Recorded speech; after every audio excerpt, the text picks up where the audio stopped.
is first off, just welcome everyone. Welcome to our Visions for Justice series.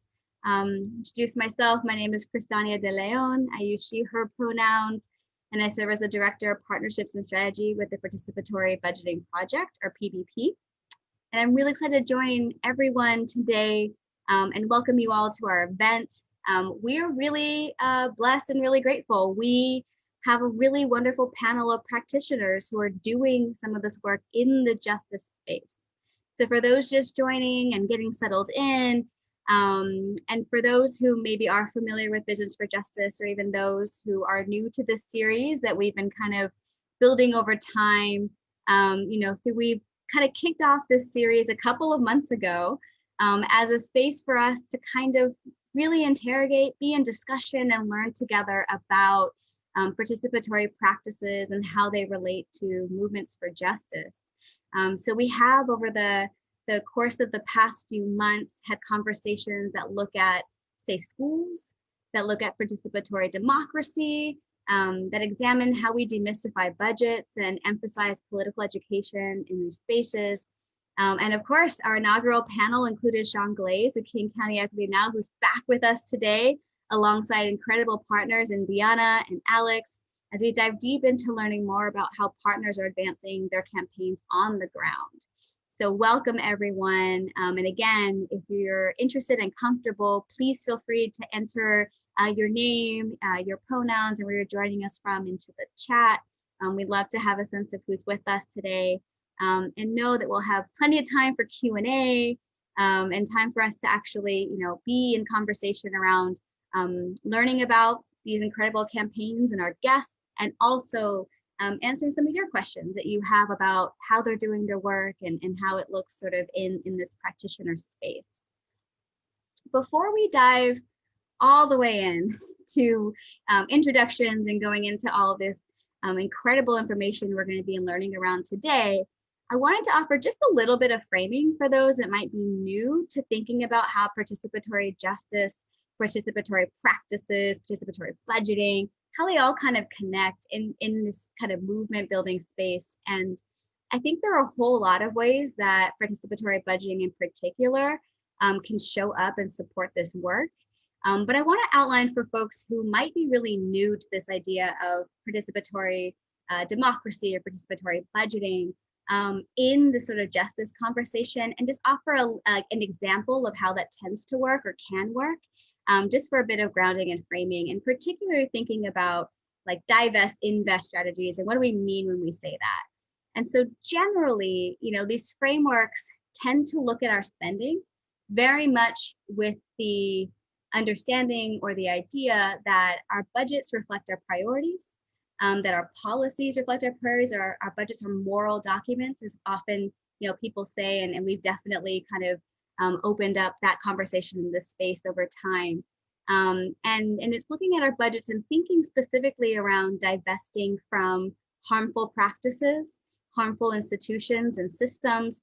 Most commonly, when we talk about divest, invest, people think about police budgets or particular line items and in budgets or policies that create harm, and thinking about how we can use divested resources to engage impacted community members in a participatory decision-making process like participatory budgeting, or PB, to allow for community-led decisions about where this money is invested that actually meets their needs and hopefully offers some repair, some healing, some restoration in the aftermath of these harmful systems that are being dismantled and transitioned, and often replaced very intentionally and very differently in a way that can reflect, a vision for justice, a vision for how we can be in community together differently. So even within just this one framework, there are a lot of ways that this can look, and there's a lot of ways that this happens. So we're going to hear from our incredible panel today to help us think about calls for divestment, the role of participatory practices in these movements, and to hear from folks that are doing and supporting this work about how they approach it in practice, and discuss together your questions and think about critical opportunities to support advancing this work. So that is sort of a general grounding in what we'll kind of do and get into today. And so with that, I'm really thrilled to be in conversation with our three guests today. We're joined by Diana Zúñiga, who's with the LA County Department of Health Services, Alice Kolokotronis, who's a Ph.D. student at Yale and a big participatory democracy advocate, and Shaun Glaze, returning to us today with King County Equity Now based in Seattle. And I know you all wear many hats. I know that your titles and workplaces alone don't really say nearly enough about you and all of your incredible work. So I want to kind of hand it over to each of you to quickly introduce yourselves and a little bit about the work that you do in this space. And I wonder if, Diana, if you could kick us off a little bit with a short introduction of yourself and your work as it relates to this bigger justice conversation that we're kind of tackling today, and as we kind of think about visions for justice. Sure, thank you so much. Hi, everyone. My name is Diana Zúñiga again. I have been working in the justice space now for about a decade professionally, and have been impacted by the issue of incarceration my entire life by having several family members incarcerated. So a lot of my work stems from seeing the impact of incarceration and policing in my family and in my community, and really trying to figure out how to shift those practices through a policy lens. I've worked for nonprofit organizations like the Drug Policy Alliance to decriminalize simple drug possession and cannabis, and legalize cannabis in California. And I've also worked for organizations like the Latino Voters League and Californians United for a Responsible Budget, which monitored state and local corrections budget to shift money away from incarceration.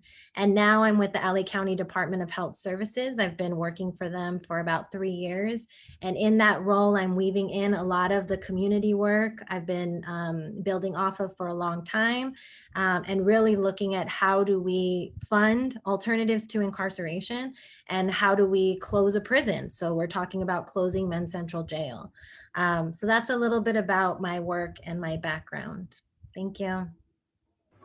Thank you. So excited to dive deep into how these frameworks can apply to, very big and broad sort of structural institutional changes around closing jails and other sort of institutions within, carceral systems. We're also going to get to dive deep into some work that's happening at Yale and on a campus. So a different scale, but also really important and interesting work there. Alex, we mentioned that you were a PhD student at Yale, and there is a movement for disarmament and divestment on that campus. Can you tell us a little bit more about yourself and what this work is looking like right now? Sure. Thank you for having me here. Prior to coming to Yale, I was involved with implementing participatory budgeting processes at City University of New York. And so I really come out of campus organizing as it relates to participatory budgeting. Here at Yale, I've concentrated a lot of my own research and work on participatory budgeting as well. And that's not only included academic work, but also from a practitioner kind of space. And so that's included implementing and introducing PB processes here in New Haven, this time at a pre-K through 8 school most recently. And so as I've gotten to do a lot of organizing here in New Haven, I've been a part of Union Drive here in 2016, 17. I've been a part of other efforts around economic development and anti-gentrification. Participatory budgeting has always been something I've brought with me, and this has reached a sort of flashpoint during the pandemic and during this recent upsurge for the movement for Black Lives. And so as Black Students for Disarmament at Yale, which has been calling for disarmament of Yale Police, has most recently been calling for the full abolition of the Yale Police, participatory budgeting has entered the discourse and officially even entered their calls for abolition and for reinvestment, where they're calling for full $34.9 million that Yale has allocated towards public safety to be reinvested via participatory budgeting as decided by community members, and as a way of also showcasing and noting that it shouldn't be Yale students or Yale stakeholders even deciding where that money goes, but community members as a whole. Wonderful. Excited to dive really deep into what that looks like, sort of at that level of community and what that organizing has been like on Yale campus. And then, so finally, I would turn over to Shaun. Shaun, you're with King County Equity now in Seattle. You wear a lot of different hats, actually, with organizations across Seattle. And you joined us for our first ever Visions for Justice event back in August. And you it was so fun. It was really fun. And you talked to us about sort of the movement for justice at the city level. And how that's looking. But for anyone who maybe missed it or isn't aware of the work that King County Equity Now is doing in Seattle and what calls for divestment look like there, can you tell us a little bit about yourself and the work that's being done across the city? Sure. Hi, y'all. I am Shaun Glaze. I use they, them pronouns, and I'm the research director for King County Equity Now. King County Equity Now is an ecosystem of Black educators, healers, generational organizers, families, youth, elders, over 70 actually accountable Black-led community-based organizations, designing and implementing a new normal rooted in equity across all the meaningful metrics. So justice, employment, mortality rates, wealth, land ownership, and the part that I focus a lot on is a community-led participatory research project that is designing out what the PB process is going to look like in Seattle. It's really exciting, and I'm so thrilled to be able to just talk with these panelists and with community today, because it's really, really cool stuff. I think one of the things that sets this apart from some other efforts is it's really important to us that this is a Black-led project, and I'm happy to talk more about that later. Thanks for having me back. Yeah, absolutely. So I'm sure folks who are just joining us, welcome. And if you caught any of the intro, you probably know you're in for a treat. We have a wonderful panel with us in Diana, Alex, and Shaun. And so let's dive in. Let's dive into learning more about each of you and your work and what that looks like. And I'm going to start with Diana. I think that when people talk about or even think about divest invest strategies, and even in the framing we provided at the very kind of top of this event, we tend to really think about what it means to really shift allocations of resources, but specifically budgets. And we think about police budgets or probation budgets, sometimes district attorney budgets. But your work has really included expanding community control to full facilities and really expanding what we think about when we really consider community resources and what all of that can entail. So can you talk a little bit about sort of movements to close institutions like jails and prisons and how that sort of work to advance justice in the communities that you've worked with, and any, I guess, lessons along the way and kind of building those campaigns and movements sort of at that scope and scale and level? Definitely.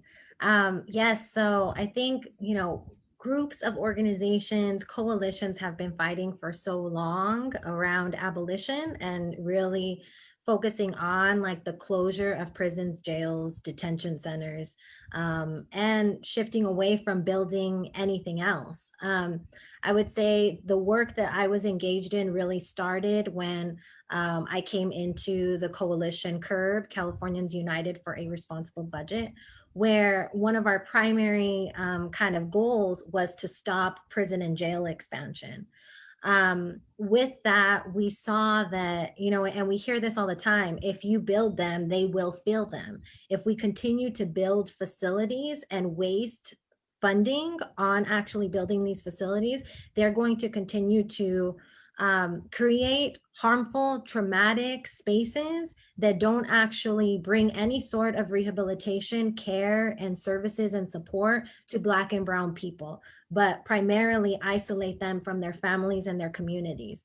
So this is about the negative impacts that our communities have experienced, but it is also about the fiscal impacts that are then experienced because so much money is being funneled into building these institutions, operating these institutions, providing overtime for the staff in these institutions, as opposed to actually education, healthcare, housing, all of the things that we know our communities actually need. So when I was with CURB, we actually saw that there was $8 billion in our California state budget set aside to build more prisons and jails, to refurbish prisons and jails. And this started in 2011.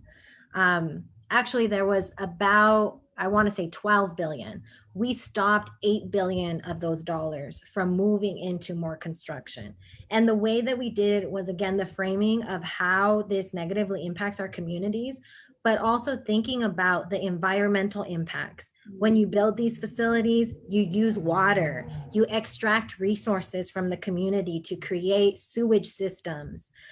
This is not just like a $1 amount to build this facility. This is funding consistently going to these spaces to operate them, that also then negatively impacts the environment of the community around the particular facility.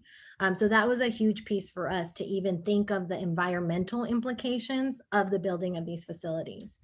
While I was with CURB, we also saw that 40 out of 58 counties in California were trying to build new jails. And this was kind of a phenomenon that was happening in other places. We saw it in Seattle, we saw it in Chicago, in New York, in New Orleans. All of these local jurisdictions were shifting their folks from serving time in state prisons to now building these social service jails that would be based in our communities. And CURB and a lot of other abolitionist organizations were saying, no, that's not going to work for us. We do not want that. That's a waste of money again. I want to emphasize that because I'm based in Los Angeles, grew up in LA, will probably never leave LA. I love LA. We saw that the biggest jail plan was a $3.7 billion jail plan in Los Angeles. And that was thinking about refurbishing an old jail that had been closed because of inhumane conditions, and then tearing down an old jail that was supposed to be torn down a long time ago and rebuilding it into a mental health jail. So they were both trying to build a mental health jail and a women's jail in LA. Folks stopped that jail plan. And again, the primary reason is $3.7 billion. You know, that's not even taking into account the type of operating costs the facilities are going to take, and or, you know, the bonds that local jurisdictions have to borrow in order to pay private companies, private investors to build these facilities. That adds on additional money to what is being funneled into expanding the incarceration footprint. So for us, that has been super important to target facilities, because we know these places, although they're saying they will provide some form of services, we know that that's not actually the case. And it's actually draining funds from the types of physical spaces, places, and places of care that our communities actually need. Yeah, so I mean, it makes me think about sort of this line about thinking about what ecosystem of harm are we trying to really address. And you mentioned also this connection between the cost to humans in our communities, in particular humans in our communities, our BIPOC community members in particular, and sort of this broader space, our environment, the actual physical infrastructure of our communities, and what those investments really look like.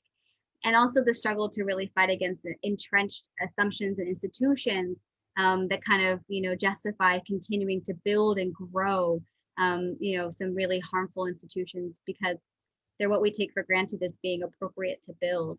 And that makes me think a little bit about what you're doing, Alex, on Yale's campus, and thinking about what it looks like to have both this like eye towards an ecosystem, but also really fight against very entrenched ideas and assumptions about how these systems work and what's at play.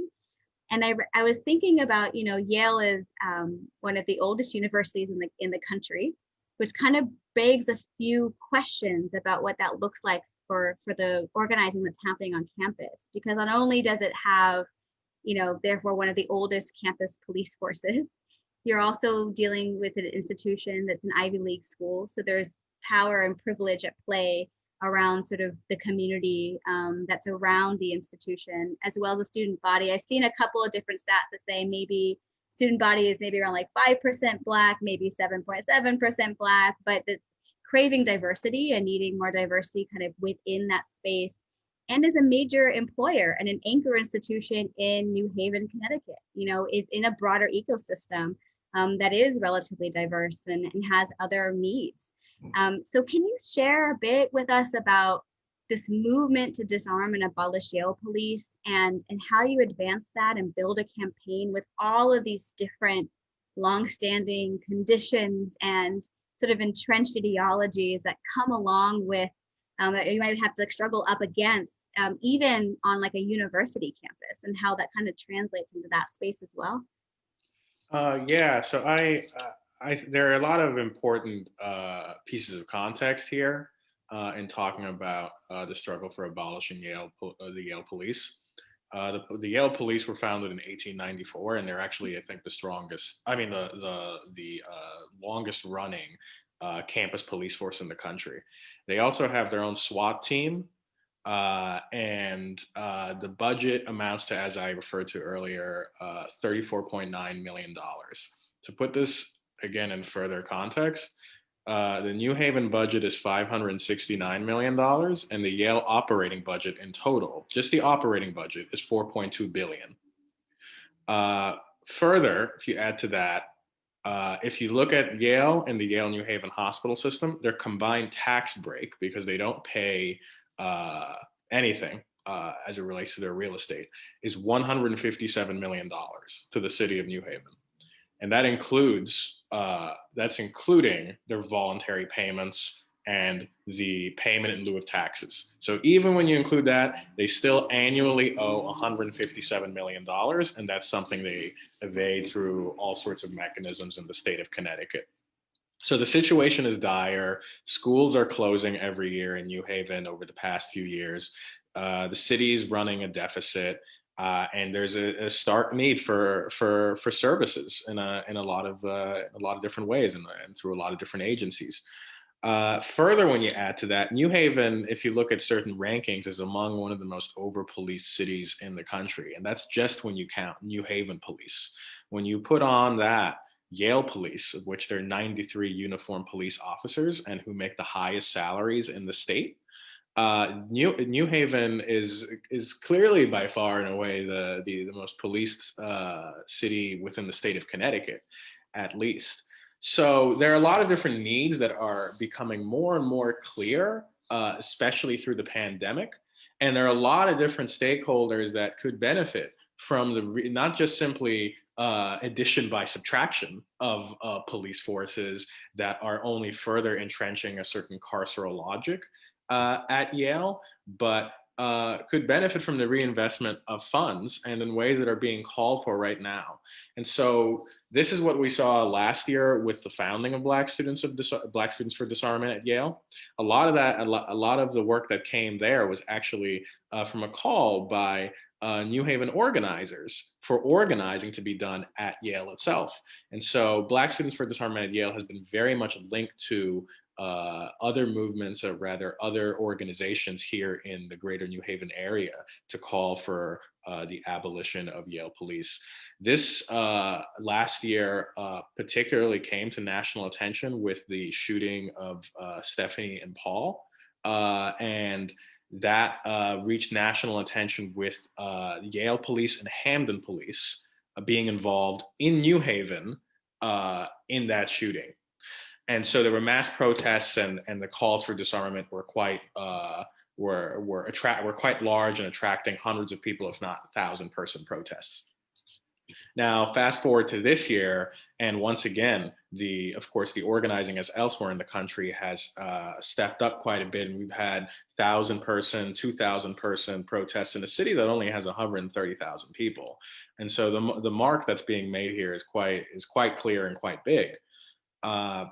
Where I've sort of come into this personally is I've been involved with a rank and file labor group. I very much come at this from a labor angle. It's called Concerned and Organized Graduate Students, or COGS.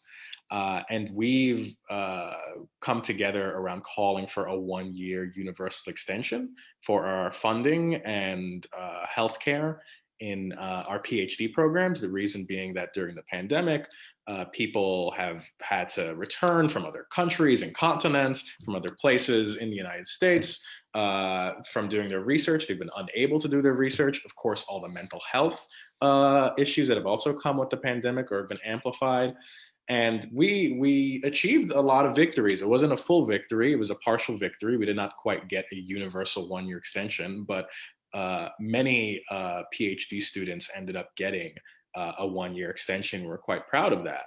But along the way, we started to redirect ourselves towards really committing ourselves as a group to acting in solidarity with Black students for disarmament at Yale, and throwing some of our organizational weight and resources in the way of tapping into our own networks and organizing our own teach-ins with BSDY leading the way as far as voice and specific demands. And so over these last few months, we've tried to coalesce support not only among PhD students, or as we say, graduate student employees and faculty, but also with larger networks around the academy beyond Yale.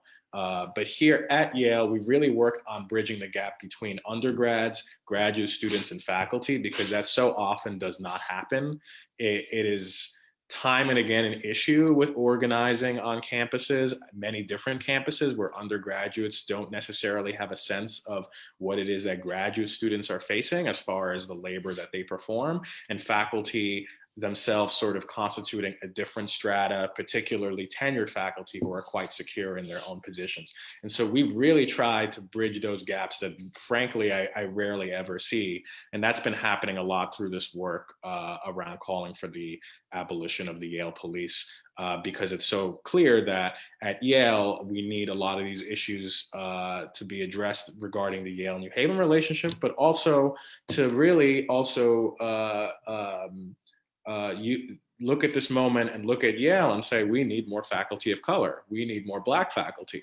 Yale has claimed that it is trying to make these strides over the last few decades, but in the last 30 years, if you look at the number of tenured Black faculty, it has been flat-lined as far as taking any steps in addressing those issues. So we're trying to tie a lot of these issues together through teach-ins, through protests and rallies, and through other strategies that try and bring various constituents together.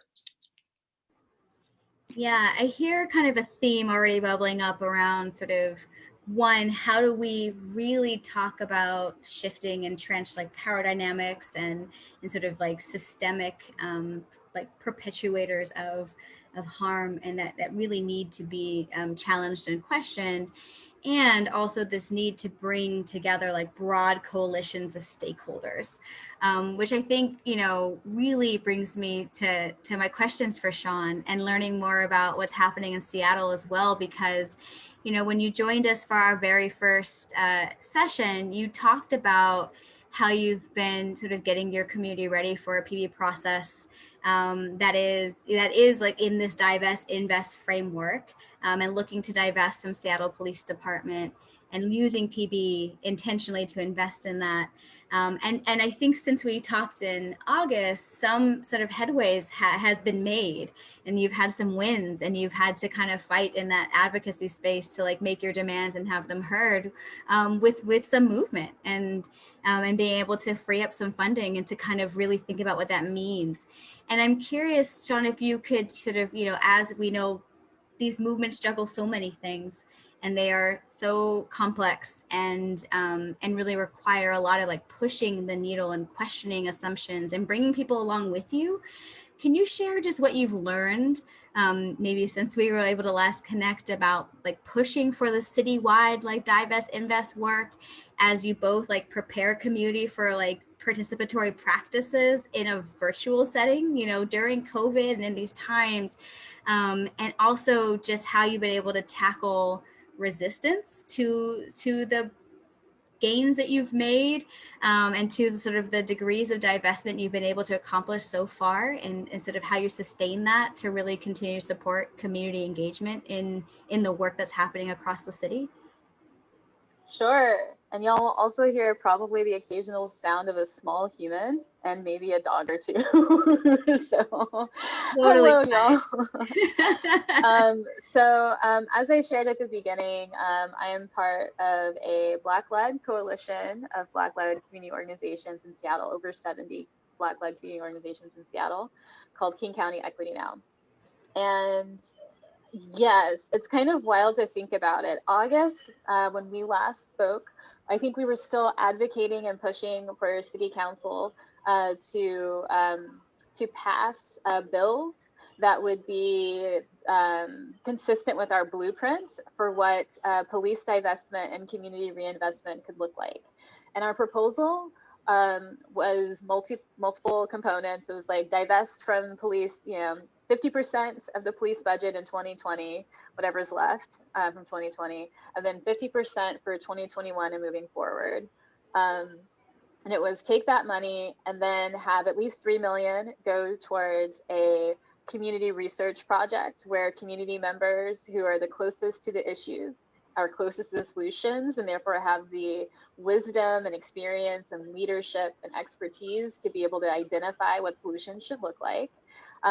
Also have millions of dollars go towards scaling up community solutions so that we're not, divesting without reinvesting, and also have $4 million go towards disrupting and preventing gun violence, which is a serious concern that we see like an urgent need to have investments on in 2020.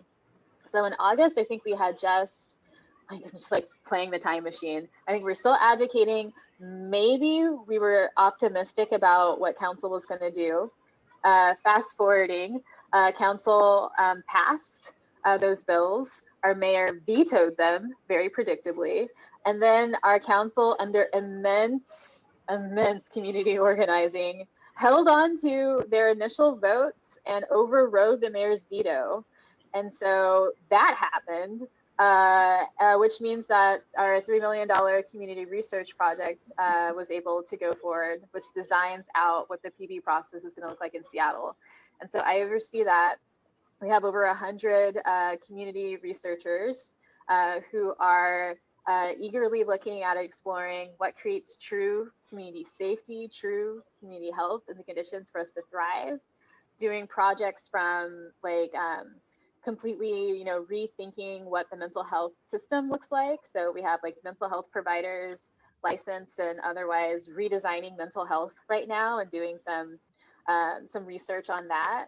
We have a team of people looking at food sovereignty, like a team of people looking at what does crisis management or crisis response and case management look like for people who are living without homes and who are sex workers and who use needles. And we have teams that are just have a variety of different expertise within that, all while informing what the PV process looks like. So how do you make sure that the priorities of Black folks are highlighted and centered in a participatory budgeting process where everyone's going to be voting and weighing in on where these investments are?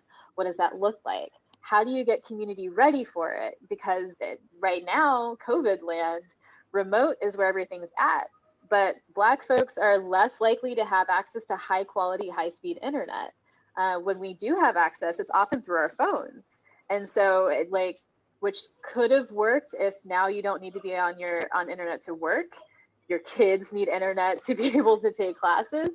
You need internet to do telehealth. Also, all of the service providers have changed their hours of operation and phone numbers because of COVID, right? So we know that Black community members who are again affected by all of these larger systems at higher rates are also less likely to be able to access services to find out new updates on what's happening with PB. So we intentionally built into our research project, getting community ready for it. So we have $1 million that's just labor costs.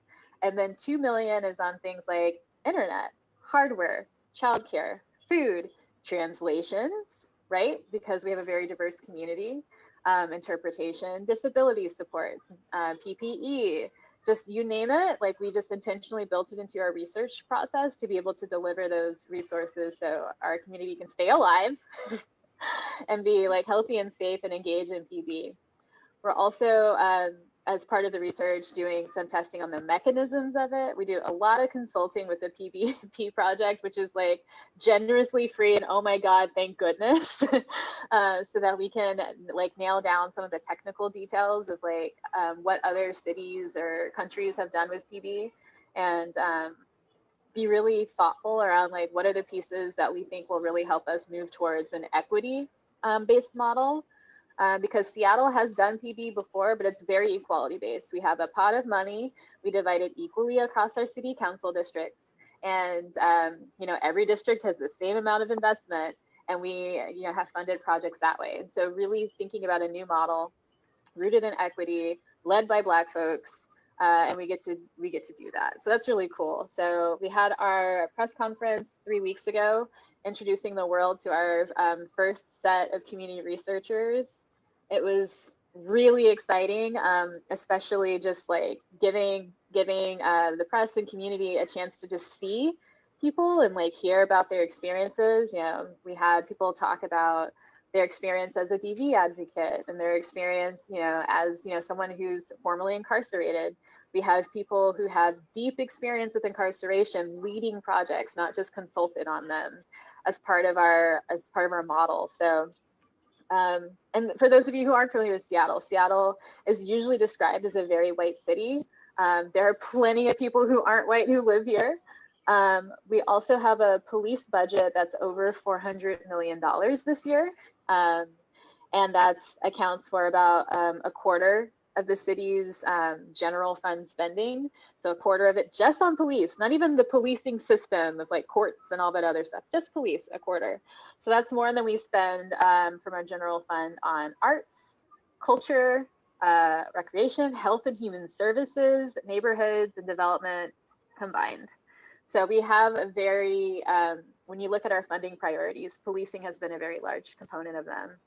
So it's been really amazing to be able to see like the movement happen at this rate. Well, depending on who you ask, I would say that many of people in my community would say like this is like more than decades in the making. Like this is a long, long time. Like you could say centuries, certainly easily decades for specifically advocating for just, you know, a shrinking of the police budget and the direction of policing. And so I want to recognize and honor all of the work that went into this way before, you know, I came on the scene, and the people who are involved now, and their youth who are out there every day, literally every day marching in order to put the pressure on our government to act with the sense of urgency that's required. So that's a little bit. I can tell you that some just quick updates and insights I would share, and then I'm happy to kind of turn it over. I do want to underscore the value of coalition work, of working across different groups. We are a coalition. We work with another coalition called Decriminalize Seattle. They are fantastic. There's my dog. There are people who are in both coalitions, of course. Their coalition is BIPOC led. So Black and brown folks. Our coalition is Black led. And we talk almost daily about strategy and about mechanisms and about like all of the sort of nitty gritty details that allowed us to be able to carry this work forward. But we also work with several other coalitions, because like fighting anti-Black racism is also climate justice, right? It's also housing justice. It's also, you know, all of the things that we really want to create a healthier, safer world, all of those things together. And we are fighting every day for this. And what's really exciting in Seattle is that people are down. They are ready for participatory budgeting because we're ready for an expanded decision-making table. What we see in Seattle is a pattern of our local government saying, we care about race and social justice. And you're like, great. What actions do you take that reflect that commitment that you have? And they're like, we like to talk and not take actions that are consistent with our values. You're like, oh, that's unfortunate, because people will die, you know? And so with Seattle, what's likely to happen is you'll see a similar language used by community and by government usually borrowing, we'll say kindly, the language of community, and then sort of inventing a secondary parallel process that they pretend somehow doesn't undermine the authentic community grassroots process. And so that's part of what we see now is our mayor has proposed a task force to do something that may include participatory budgeting. And to our mayor, participatory budgeting is you pick a task force, they pick the priorities, they decide what gets funded, and things that aren't actually participatory budgeting.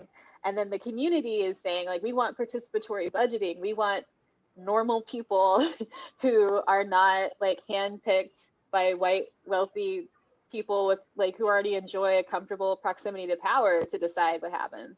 We want people with lived experience to be a part of this conversation. We want the priorities to be set by people who know what the issues are and what the solution should be. We want a process that's actually participatory. So I just want to say it's just been really interesting, and I am super grateful to be on this panel with other folks, because I see so many commonalities in our stories, especially as it pertains to the power of working together in order to even achieve a participatory budgeting mechanism to redistribute resources. So thank you. Yeah, thank you so much for that. And thanks for making that kind of thread and connection. I think it's very, very prominent across all of our speakers today. I want to pause just really quickly and just mention, if anyone has joined us late, hello, welcome. You've joined us for an event for our Visions for Justice series, hosted by the Participatory Budgeting Project. We are in conversation with partners that are practicing and actually implementing work related to justice in participatory ways, and really challenging our ideas about safety, about justice, and sort of community coming together to really advance sort of more just practices in these spaces. So thank you for joining us. Welcome. And I will say, whether you're with us on Zoom or joining us on Facebook, we are about to launch into Q&A. So if you have questions for our panelists, and you are kind of inspired by any particular element of this, I've seen folks really lift up a couple of themes in chat. But if you do have questions, please feel free to enter them into the chat. We'll make sure we ask them. But I want to kind of open up a question to all three of you, and you can chime in as you like in whatever order feels right. But I think I want to kind of dive really deep into, mentioning broad coalition building. Shaun, you've really elevated sort of the commitment to Black leadership. I think everyone's talked about the need for community-led decision-making. And to really think about what it looks like in these very large campaigns for structural and very substantial change. And I'm thinking about, Alex, you're organizing on a university campus within a very diverse community of New Haven. Shaun, in Seattle and King County Equity now in particular, you've emphasized Black leadership in the movement across the city.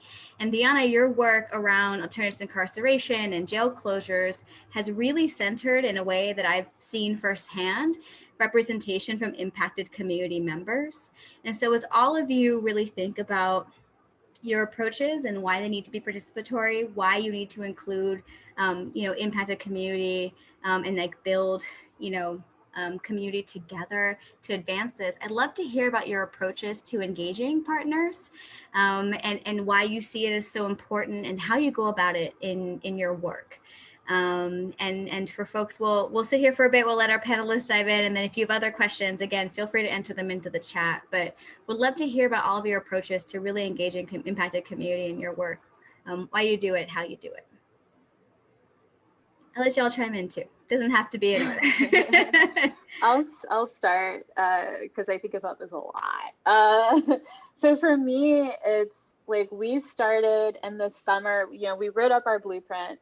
And we wrote it in a way that was really flexible, so that as we were continuing to build relationships and refine it with community, there would be space and people would see themselves reflected in the plan.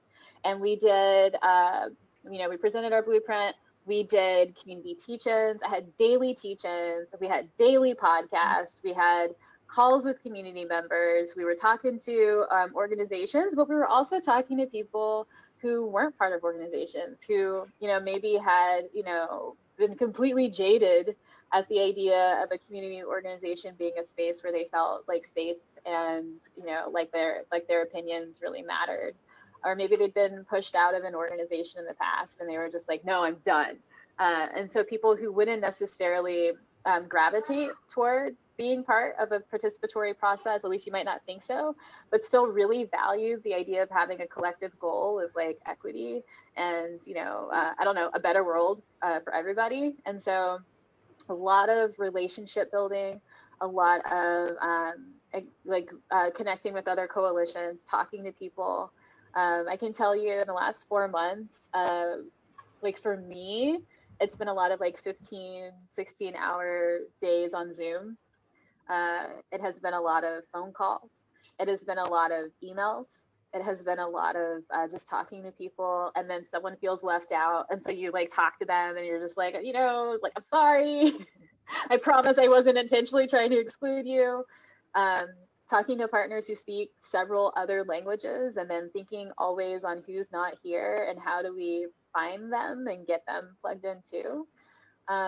One of the things that stands out to a lot of people about the research part that's building the PB process is like, we have several different communities that you just usually don't see leading an effort.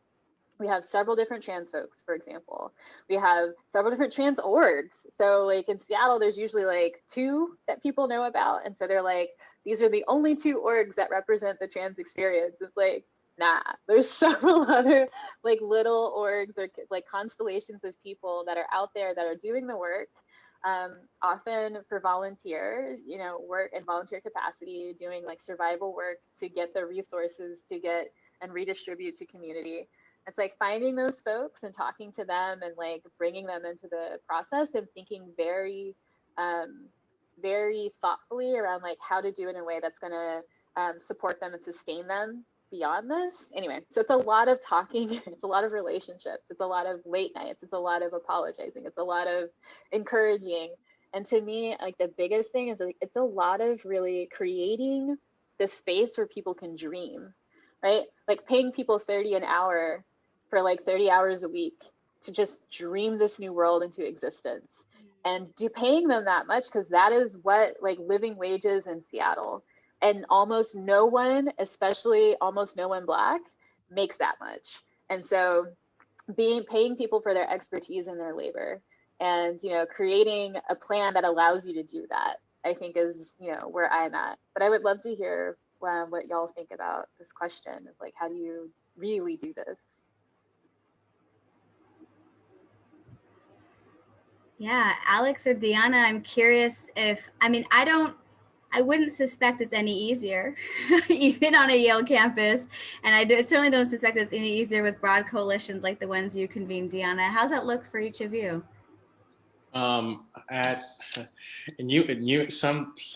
people like to say New Haven is hyper organized. Again, there are only 130,000 people, but there are so many different groups here, and many with long-standing legacies. So the relationships can go back really far, and they can also be a bit complicated to tread through. And so that's another dynamic here. I coming again like from a labor background here. This is a very labor union dense place, and again, we are a rank and file group. And so when we engage in coalition work, where we're mindful of all the different dynamics here as well. So, for example, we're very much in solidarity with the broader calls for Yale to pay $157 million the $157 million that it does not pay annually. We're very mindful of the broader demands being made right now, because the one thing we don't want to happen here when we do our work is for us to be divided in these the sort of very large issues that have encompassed the city for so many years. So I say it's complicated in that way because that's not something that necessarily Yale students, for example, are always familiar with these organizing efforts that have gone back decades. I think one of the difficulties in university and campus organizing is that because of the transient nature of students, undergrads and graduate students as well, there can be a sort of lack of awareness and even tact in terms of how are we involving ourselves, how are we engaging in certain activity when there are people who have been doing this for 3-4 decades. But then at the same time, there's a flip side to this, not necessarily thinking that makes your calls any less invalid. I mean, not everybody in New Haven necessarily agrees with calls for abolition, for example. And so there's a balance that has to be maintained there in terms of who's claiming to represent the community or who's claiming to represent the city. There are people who will say they represent New Haven and, oh, these are a bunch of Yale people doing this. And then there are other community groups in New Haven who say, no, we very much want this to be happening right now. And so how we navigate that is another issue as well. And it's an issue because it can give people real pause. So to have conviction in these demands and then also have something like participatory budgeting that can cut through that noise and say, no, we're trying to advance a process where community members are deciding where that money is spent, is a very important piece to this effort. So that's where we came in really as cogs, as concerned and organized graduate students, where we had something to offer in a very immediate sense in terms of both participatory budgeting as a framing that maybe a number of people had heard of lightly before in some way, but wanted to develop that sort of framework more as it applied to Yale, but also again, our own sort of base. I don't even want to say network, but really our base as a rank and file group that extends to approximately 1,000 graduate students, and which the university has continued to have to take note of. And so it wasn't just simply us saying, hey, we want to sign on to this. It was no, repeatedly through conversation and really showing it independently. And that was the key issue, showing it really independently that we're for this as well, and not simply sort of waiting to have a conversation, but at the same time not stepping over things, showing that we're in solidarity by showing up to actions, showing we're in solidarity by making public statements, and continuously doing that and reaching out and acknowledging like, hey, we know you're the lead group here, and we're not necessarily trying to drain your time away from the work you need to do. So it's a very difficult balance in terms of feeling valid and wanting to show up, but also being mindful that as a group, we can't just we can't operate in such a way that drains the energy of those groups that are leading the way. And I think this is something I think about even when I hear, this person wants to talk to this group, that person wants to talk to that group. And in my own head, sometimes I'm like, is this worth the time of that person doing that work in this space, that this person over here wants to connect to them and have a call? And there's a little bit of all of that always going on, I think, in coalition work or in trying to build coalitions that can be a bit complicated. But I really, really think the first essential step to me is showing up in solidarity independently of even being asked, and moving from there, and that really grounding conversations between groups in a way that leads to more capacity being added and being able to actually make these calls and make some headway in them. Yeah, so it's a balancing act. And I think that's probably true for folks who do organizing in all different ways. It's like showing up, Shaun looked it up, it's paying them, it's going beyond the usual suspects. It's really like an iterative and constant, process and effort. Diana, I'm sure this is no easier sort of in the space that you're in and the coalitions that you've been building. What is community engagement and sort of, I think, in the coalitions you built and when PVP has been able to kind of be in conversation, particularly around the men's central jail closure, that's a very diverse group of stakeholders that you're convening and sort of mobilizing around this campaign. How do you bring them together, and what does that sort of the value of frontline community members, impacted community members look like in those campaigns and the work that you do? Yeah. I first just want to say like consistency and relationship building. Coalition building, partnership building, even like intergenerational movement building is not possible without people being consistently accessible to each other and supportive of each other and lifting each other up in very intentional ways. So I just think as like a person to person kind of interaction and really emphasizing those things are huge in being able to build coalitions. I'll share a few examples of how that's looking in California and in LA specifically. First, I want to say like community coalitions have been doing this forever, for decades, as Shaun and Alex have been saying. CURB specifically is a coalition of about 85 organizations across the state of California that all work to stop prison and jail spending, reduce the amount of folks inside, and redirect the savings. That is coalition work that is felt even in the local jurisdictions that those organizations are a part of. So at a certain point, that coalition had about 10 local jail fights that it was also coordinating that really focused on stopping jail construction, but then building out alternatives to incarceration.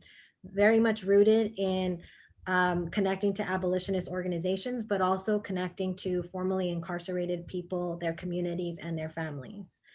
So that's just a way that I think that work has then built the framework to then really leverage those practices within a county government setting for me specifically and for a lot of my partners. I specifically came to the work because Department of Health Services created the Whole Person Care Program, which actually created an employment opportunity to employ formerly incarcerated people as community health workers. So that again was a way that the county was already thinking about providing, shifting resources and providing jobs to people that have been harmed by the system. And also encouraging that those folks are supporting people that are coming out of the system. From there, once we stopped the jail plan, the county also created the Alternatives to Incarceration Work Group. And I'm going to share our website. And Diana, you just muted. Perfect, we got you back. I'm trying to send and then I muted myself. So I sent y'all the link to the Alternatives to Incarceration work group. That was a work group that I co-led with a few others. And in that work group, we emphasized that there were 3 values that we reached consensus on supporting, which were racial equity and justice, human-centered language, and inclusion of many voices. Starting off with values in a work group that both had 15 county departments and 10 community representatives as our voting body was huge, because it also encouraged us to hone in on whatever we were developing together and connect that to those values. You'll see in our ATI website link that there's a full roadmap with 114 recommendations to expand alternatives and diversion so that care is provided first and jail is a last resort. And that was reached through consensus building with both county departments and community representatives. That is usually unheard of. I mean, Shaun, I was listening to Shaun talk about like Seattle and just the ways that systems usually take and or replicate and or extract from community. This was a work group that actually shifted power, shifted decision-making, and created a space where people were actually building community and a vision together for alternatives to incarceration. We paid people stipends, we provided food, we ensured that people were taken care of in order to be able to participate in this process. That led us to then also be able to create the Re-Entry Health Advisory Collaborative, where we received a grant to create a collaborative of 11 formerly incarcerated people that are again paid to provide feedback and support to the county in any programs and services that impact them and currently incarcerated people. So that's another body that we've developed to ensure that feedback is ingrained and also compensated. And that is bringing me to this kind of additional work that we're doing around bringing together not just the Re-Entry Health Advisory Collaborative, but the ATI voting members, leaders from communities that are most impacted by incarceration. So even looking at like geographic impact of incarceration and including those folks, and the LGBTQ community, and bringing those folks together to then again generate additional accountability mechanisms to ensure that we're closing Men's Central Jail through a racial equity lens, a participatory budgeting lens, a community engagement lens, while also implementing alternatives to incarceration. We have the opportunity right now, and I'm so glad we're working with PBP to do this, but to create a participatory budgeting practice that would not only support us in shifting resources to alternatives to incarceration, also support us in shifting those resources when we close Men's Central Jail, and support us when we pass a measure in our county called Measure J that would take 10% of our net county costs and actually infuse that into alternatives to incarceration and housing from now on, because it would change our county charter. So there's so many opportunities here in LA because we've been successful at stopping jail expansion. We're closing a jail, but also we know it's not just about those actions. It's about resource distribution, equitable resource distribution that impacts the communities we know that are highly impacted. So yeah, those are, I know, a lot of examples. Happy to talk about it more with folks, and just again, so grateful to be on this call with you all.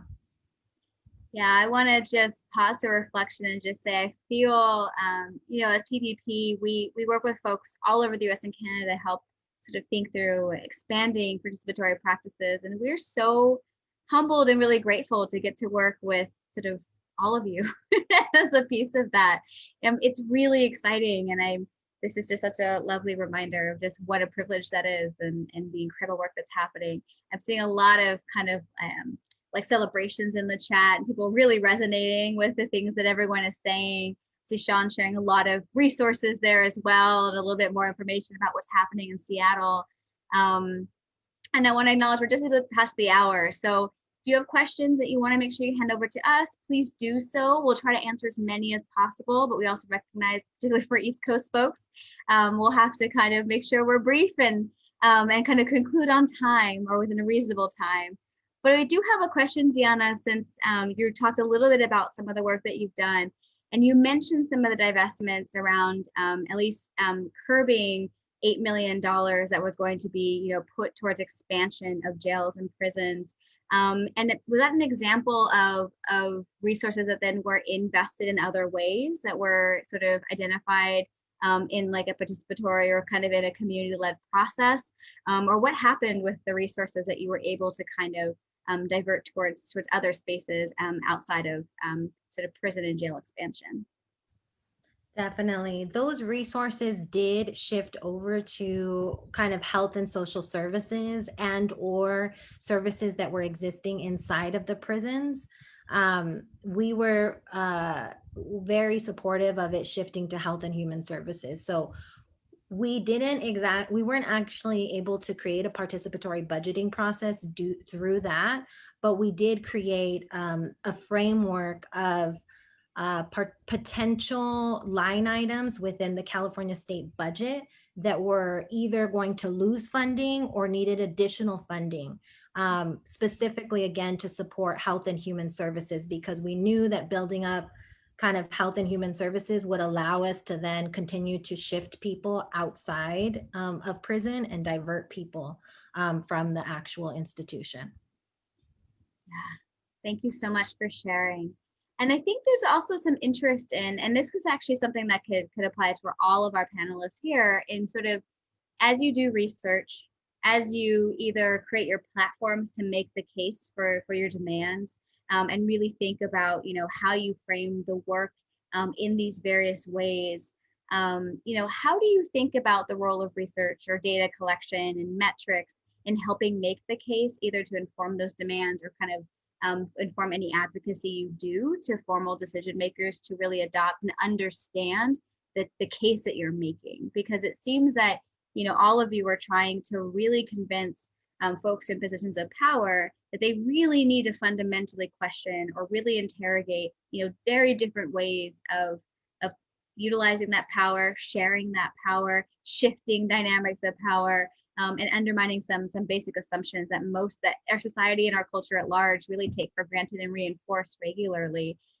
Is there a particular role that you've seen, data and research play in helping you really convince or advance your goals and convince folks to really be open to what that looks like? Alex, I see you're unmuted. How's that look for you at Yale or in New Haven broadly? With the Yale Police, we've done a lot of research regarding their own claims in terms of how often they're called for service, as well as use of force measures. And so, for example, the Yale Police Department's assistant chief had claimed that 20 to 30,000 calls were made to the Yale Police. And so if there were to be a substantial defunding or abolition of the Yale Police, Yale would not be able to handle all those incoming calls. However, when actually looking at the data through Freedom of Information Act requests, it wasn't 20 to 30,000 calls being made, it was 10,000. And additionally, nearly a third of the calls were for treasury pickups, meaning that the Yale Police have largely been deployed for moving money around, literally, within Yale. Among other things that are typically like not what might be in the public imaginary, right, for what a police force is doing and what it is protecting. So that's been, I think, important in terms of building wider swaths of support for the call to defund the Yale Police. Then additionally, when looking at use of force reports, again, this is digging around through the data, it's been found that a third of the use of force was for either medical situations in distress or alcohol. So again, we're finding, is this what is best used or best, really the best approach for to have a police force conduct calls and responses to issues of medical distress and alcohol?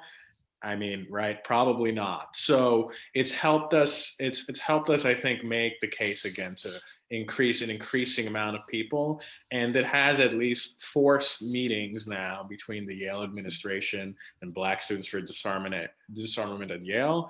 There isn't necessarily a thought that this meeting itself, of course, will do that. We've seen these kinds of things happen over and over and over again in terms of meetings that are intended. I would say, maybe I'm being cynical, but from my years of organizing, I don't think so. Meetings intended to derail and say, don't worry, we're working on it. But minimally, I take it as a step that for those like the Yale administration who aren't necessarily responsive at all. I've seen that more with the Yale administration than many other institutions or organizations, to see them say, okay, like this is something that we actually need to have on our agenda. It's a step, and I think to communicate that, it's more of a step in terms of, I think, saying to, again, the growing amount of support is get involved, step up, be a part of the rallies, be a part of the actions, or whatever that might be in the context of the pandemic, of course. But I think that's an important piece to this in terms of using the data to leverage the opening of spaces that otherwise might not exist, and using that more as a rallying cry than necessarily, I think, expecting some of these key decision makers to necessarily say, okay, we've done it. But I think the data is really important, and it's really important for also groups and movements to be able to ground themselves as well, to point to those things, and then have that inform as well the solutions that are advanced forward. Because when we see that, we can say we need to have crisis response teams, because clearly the data is bearing that out, that's what's needed. And it's not something that's an abstraction. It's something that would be a better alternative as well, and would better serve New Haven as well. And to sort of underscore that, and I'll end on this with this point, New Haven is finally talking about actually implementing some kind of a crisis response team that includes social workers and so forth. But unfortunately, it's at this moment not a funded measure. And that's where this connects the dots between Yale not paying its fair share, what needs to be funded, and more than funding it, growing it and stepping up in that way. And I think these points can just be said over and over and over again because they have to be. Yeah, absolutely. Absolutely. Curious, Diana, I see you're unmuted. Have data, research, what does that look like for you in these big movements that you're undertaking in coalition with others? Yeah, I think it's a lot of both, you know, the partnerships with community and using and leveraging county-based data to actually continue to make the case. Because I think Alex is right. Like, we're going to keep on having to say the same thing over and over and over again. I think we have these really amazing tools that I'll just share with you all too, that I feel very fortunate that leaders in Los Angeles created these things. So one thing is $1 Million Hoods. I just put the link in the chat. That was a partnership that we started when I was working in the community with UCLA and Dr. Kelly Lytle Hernandez, which is who is a Gates scholar, just like an amazing mentor and human being. But she brought together community researchers to really look at how much was being spent to arrest and incarcerate people per neighborhood across Los Angeles County. So at the link, you can see each neighborhood that's in red. That's where more than $1 million has been spent to arrest and incarcerate people. So that data we share, you know, these are the communities where resources need to be infused because these are the highly impacted communities. The other one I'll just share really quickly is from the Office of Diversion and Re-Entry. They worked with the RAND Corporation. ODR is under the Department of Health Services in the county. They divert people from the jail, but they worked with an outside agency, and it showed that 60% of our mental health population that's incarcerated could be diverted through ODR programs. So again, you know, that's over 5,000 people. Right now we have 12,000 people in our jail system. This could actually substantially shift the way that incarceration is actually functioning in LA County. So it's again trying to tie all these loose pieces together to really continue to make the case to them and continue to paint the picture around how we can shift the amount of people that are being incarcerated and then where we actually shift the resources to. Yeah, absolutely. And I think that the example you offered with the $8 million even, and thinking about, while it maybe wasn't, you know, full-blown participatory budgeting, there's so many huge steps that can be made to really right size, you know, divestment with community needs in so many different opportunities, and sort of at the level and scale that looks like it's huge, and to kind of see how we can connect those dots, because that's 5,000 individuals diverted from incarceration, but that's also their families, their neighbors, and others that incredibly exponentially benefit from having their loved ones close to them and in community with them. And so before I hand it over to Shaun, because I know that research and data is a huge piece of how this is moving forward in Seattle, I want to quickly just let folks know we'll have one last question after this, and it is one that we ask every single Visions for Justice session, and it's really thinking about like your individual visions for justice. And I'm going to name that now because I want to make sure our panelists are prepared, but also make sure all of our attendees and partners are also prepared, because we'd love for you to share your visions for justice as well in the chat, and to allow us to hear about, even if you've been with us a couple weeks in a row and it changes every week, or if you're really kind of reflecting on something from today's session in particular, thinking about your vision for justice and what that looks like. So be prepared. We will ask for that in the chat, and we'll hear from each of our panelists for our final big question. But Shaun, you've talked about the role of participatory action research and how that's going to inform participatory budgeting in the city. You've also, to my observation, used a lot of sort of similar data points, I think, that Diana's speaking to, that Alex is speaking to make the case for divestment at the city level in Seattle, and to kind of bring your electeds along with you. How has that looked? And it seemed you are a researcher, you're a data person, and you're an activist. Yes. How does that look for you? Yeah, I told King County Equity Now when I was interested in volunteering, and I'm still in a volunteer role with King County Equity Now. I was just like, I have only one skill. It is collaborative research towards like policy change. That's all I got. Like, I can't talk sports. I can't talk pop culture. Like, I can't recognize faces. Like, I have a lot of other things I can't do that like normal people can do, but I can do this one thing. And I just want to highlight some things that I think actually, if you are interested in making the case for PB at the city, like I just want to highlight a couple of things that I think you could possibly do. I think, yeah, that's fine. I think one thing that people should know is, yes, we did use public data sources like the data that Seattle releases through its open data portal to look at 911 calls, to look at the police budget over time, and to do a racing bar, what's called a racing bar chart, which is like those COVID bars that they do where they're like, US is here and like these other countries are here. So, and to really like produce really compelling visualizations, we created Tableau dashboards that were broken down by precinct, that were broken down by neighborhood, that were broken down by zip code, to look at some common themes of like, wow, actually, a lot of times people are just calling the police because there's a suspicious person. There's a stranger out there, let me call the police. And a lot of times it's like traffic control. So in the very early stages, it was using data. I will caution people who aren't data people, because I am a data person. People who aren't data people, you should think about like what the sources of those data are.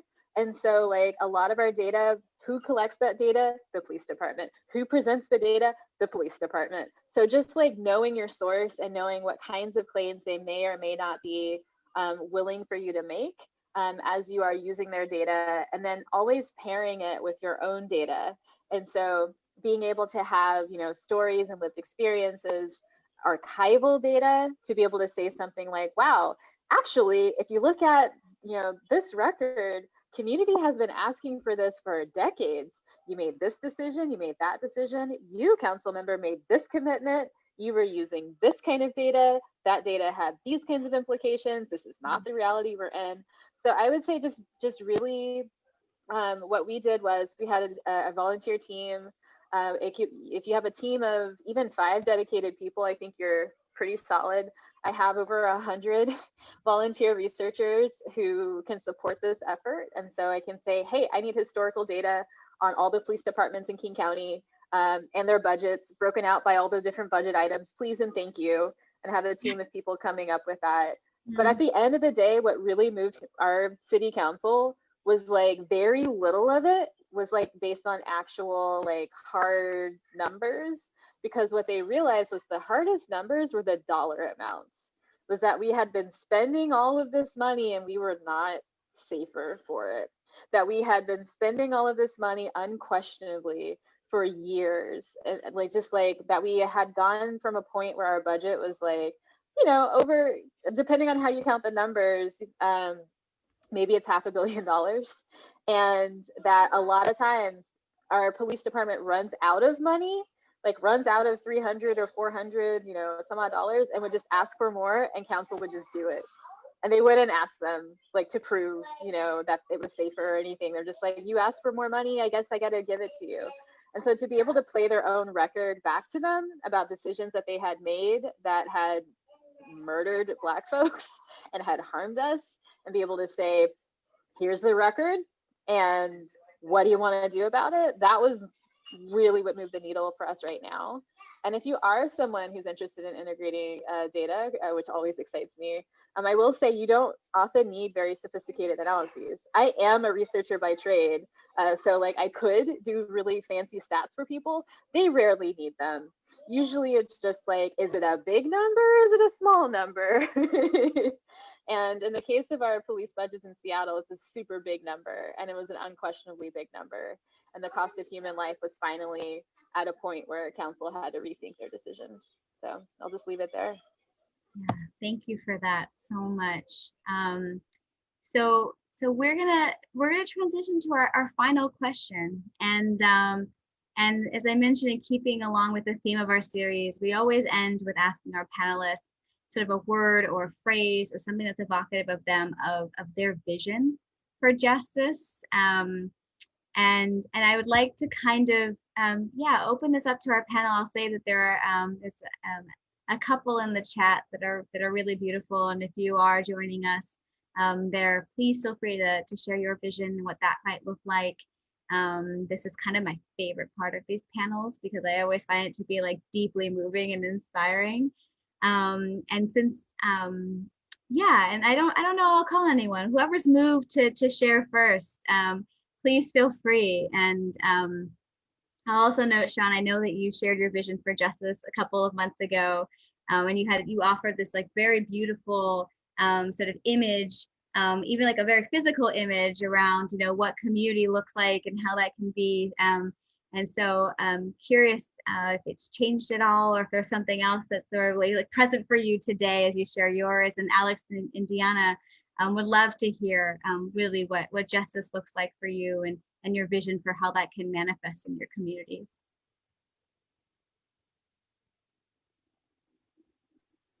I can go first. I still have the same vision, but I'm going to give a different vision today to keep people guessing. I will say that one phrase that I kind of meditate on when I get stuck is we are trying and we are actively doing. We're creating a new normal that's rooted in equity. That is what we're doing. And I feel like that is what creating justice looks like for me and my community right now. Thank you.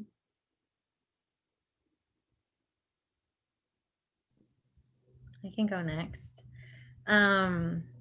I love this question because it's just like goes back to the dreaming, the dreaming that's so important, because if we're not dreaming about it right now, then it's never going to be a reality, So I am constantly just dreaming about a decentralized community-based system of care where communities can have direct access to alternative crisis response systems, restorative justice systems, trauma-informed care, culturally appropriate care, like on their corner. So that we're ensuring that people are getting services and support and love, as opposed to, the harm that so many of us have experienced. So yeah, that's my vision. Love it. Thank you for sharing. The word that's popping into my head is stewardship. And I think of this a lot in terms of also the climate crisis and how stewardship intersects with that and a lot of the things we're talking about today. I think about it also in terms of issues around housing. This is something that I do a lot more work with as part of the Central Connecticut chapter of Democratic Socialists of America. We've been very focused on housing work, and as we look around New Haven, as I look around just a block up, where the equivalent space for my apartment, which is $1,300 in rent, is a block away, $2,900. Seeing those kinds of things happening, which I've seen in New York City, is really alarming. And it points to where resources need to be invested in, but really like into what exactly. People will say, oh, we need to build more, we need to have more of a supply of housing and units built. But what are we talking about? Are we talking about luxury apartments, or are we talking about social housing that's community owned, where people can really be given a stake, really provided with a stake in terms of ownership and control of housing in such a way where when we have that in mass, we become truly altogether stewards of our city together. And to sort of cap that off, I think about this year, Yale in its operating budget made $125 million surplus. And that was in light of denying having funding going towards emergency responses, such as our calls for universal extension as graduate students. What if that money could be redirected through participatory processes through participatory budgeting? How might we even actually see the city transformed overnight, where Yale doesn't become an extractive institution, where universities around the country, which are operating just like Yale, Yale is maybe one of the most extreme versions because of its sheer wealth. What does it look like for a university to become a partner in stewardship of a community, and where the community actually has real control over that, real power over that, and not task forces, not commissions that are sidelined, not any of that, but really direct control in that way, where an investment office at Yale is not an investment office for investing in Puerto Rican debt and investing in fossil fuels, but investing in things like social housing, investing in things like greening our city even more, but in a way that doesn't result in gentrification, but in greater community health and well-being and joy. Wow, those are so beautiful. Thank you so much. And thanks to everyone who shared in the chat. Yeah, and I think it's interesting, in our first conversation, we talked a little bit about our visions for justice. And I think in the spirit of sharing, I think for me, one of the things that's been very consistent is this idea of wholeness. What does it look like? What does it feel like to really be able to be whole in your community and alongside members of your community, to be truly seen and held, and Diana, as you say, loved?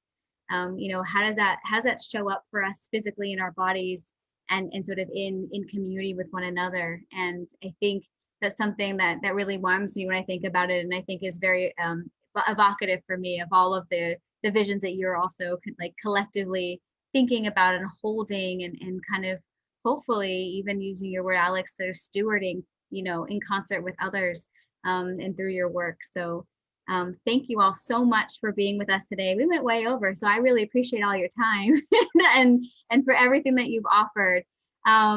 Very, very quickly, Diana, Alex, Shaun, if folks want to know more, do y'all have social media accounts they can follow? Do you have newsletters people can sign up for? Is there like a 10-second top line about, like, if you want to learn more about what we're doing, find us here? Yes.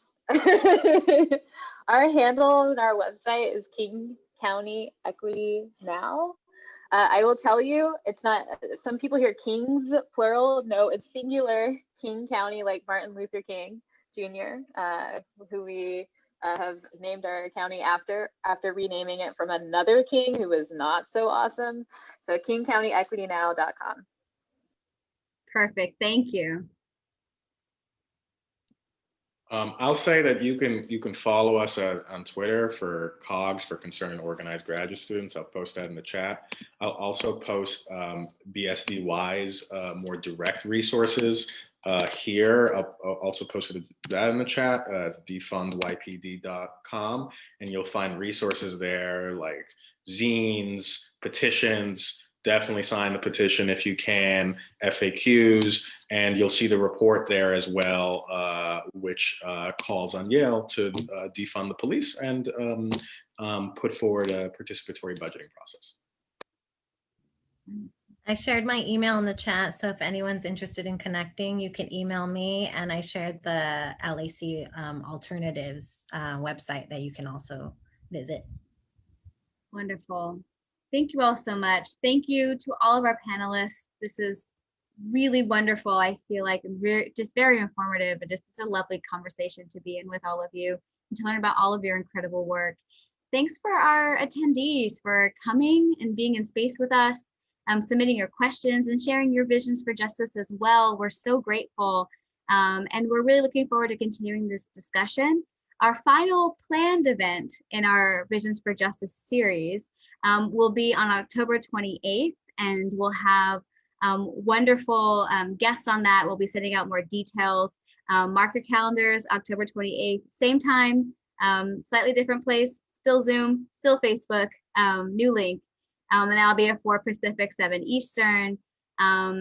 Thank you again to Shaun, Alex, Diana for joining us and so graciously sharing about your time and work. And I want to also shout out our PPP team for supporting us behind the scenes and making this possible week after week. You know, our partners don't get to see all the members of our team that are putting in a lot of work to help kind of convene and support this space and these conversations. And they put in, it takes quite a few of us to kind of make these possible. So I really want to shout out our PVP team on the back end for really holding it down for us and week after week, allowing us to kind of create this space together. It's been such a joy and we're really, really grateful. So huge shout out to our team and everyone who's joined us today. We're really grateful and we'll see you next time. So have a wonderful, wonderful evening. Be safe, be inspired. We'll be in community with you soon.